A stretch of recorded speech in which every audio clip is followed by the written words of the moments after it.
Nampak tak ada orang lalu pun ni.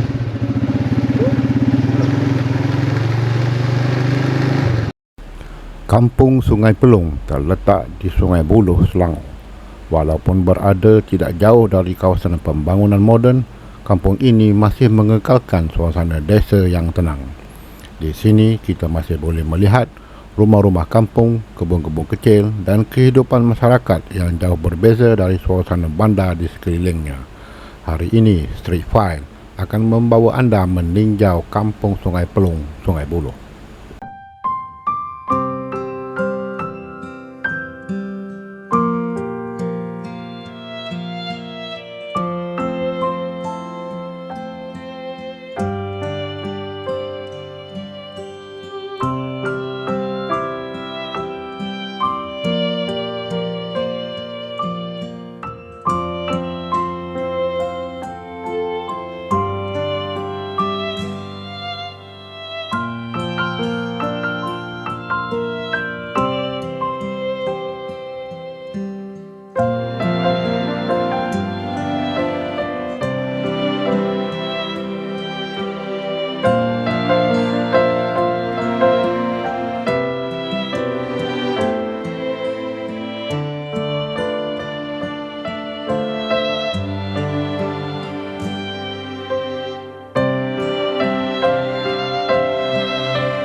Apa yang menarik tentang Kampung Sungai Pelong ialah kedudukannya yang dikelilingi pembangunan moden.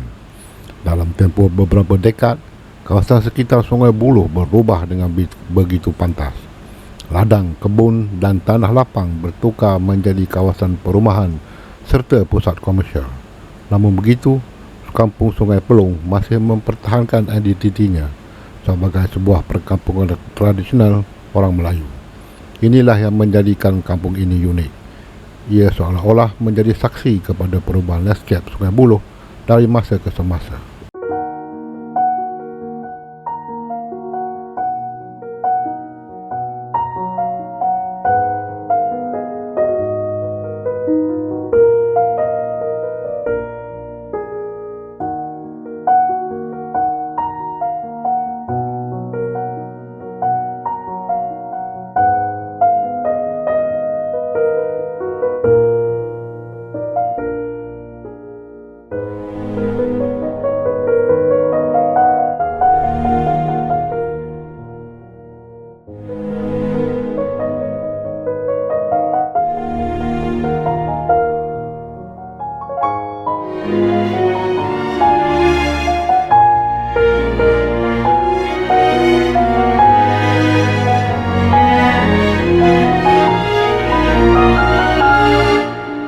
Kampung Sungai Pelong mungkin tidak terkenal sebagai destinasi pelancongan.